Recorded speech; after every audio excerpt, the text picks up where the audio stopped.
à tous, nous nous retrouvons pour quelque chose de très excitant qui est le tag de la passe miroir.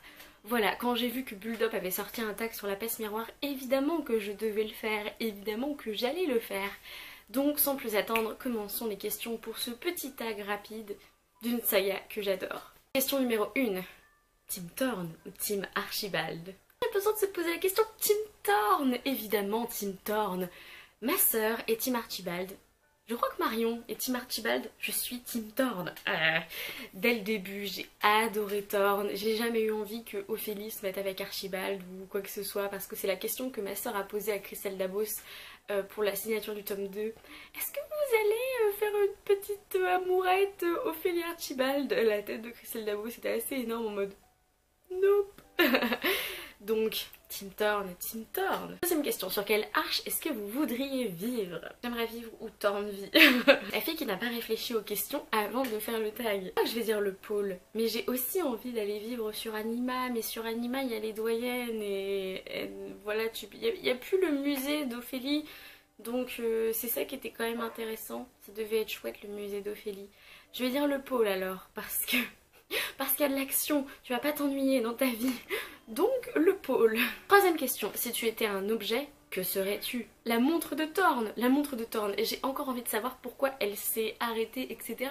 Mais je suis Team Thorn, donc évidemment j'ai envie d'être la montre de Thorn, la montre qu'il a tout le temps à la main, vous voyez ce que je veux dire? Je serai emmenée partout et je verrai tout ce qui se passe. J'ai juste envie d'être la montre, voilà, tout simplement, je serai la montre de Thorn. Quatrième question, quelle couverture de la série est ta préférée?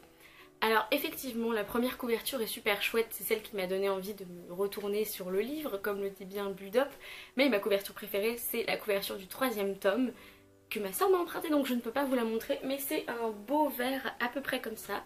Voilà, je suis habillée en vert, donc vous comprendrez, c'est ma couleur préférée, j'étais juste un tome vert. Cinquième question, quel pouvoir familial aimerais-tu avoir?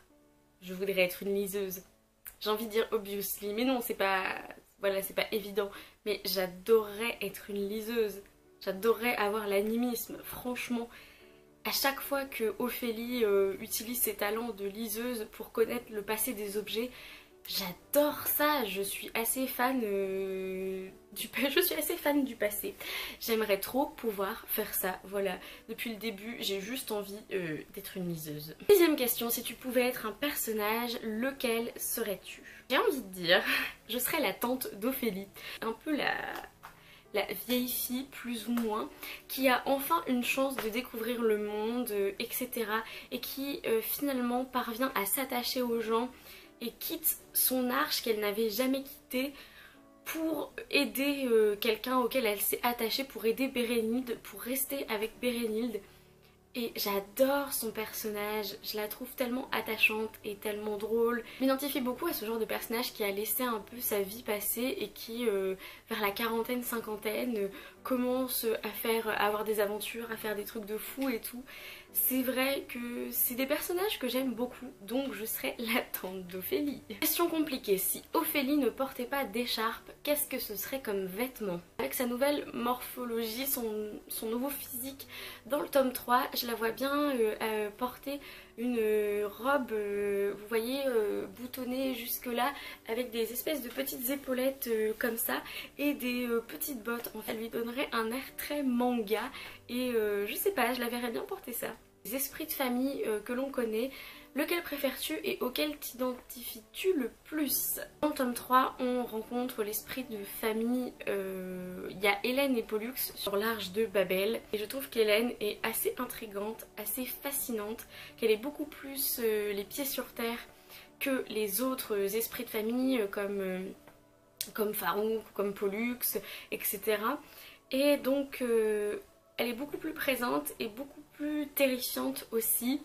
Ce que j'imagine être un peu un esprit de famille. Et non, ce n'était pas la dernière question. La dernière question c'est passe miroir ou liseuse. Je vous ai dit précédemment dans le tag que j'avais très envie d'être liseuse. Mais passe miroir, c'est le titre, je veux dire. On a tellement envie d'être passe miroir pour moi. Donc en fait, je me contredis dans ce tag, mais là je dis passe miroir. Et voilà, c'est tout pour le tag. J'espère qu'il vous aura plu. Dites-moi dans les commentaires ce qu'auraient été vos réponses et n'hésitez pas à reprendre le tag, n'est-ce pas? Faites-le, qu'il soit partout sur Booktube. Si vous avez envie de m'entendre parler un peu plus de la passe miroir, au mois de février j'ai fait une vidéo exclusivement dessus, donc je vous la laisserai en barre d'infos. En attendant une prochaine vidéo, lisez bien, amusez-vous avec vos lectures et bisous!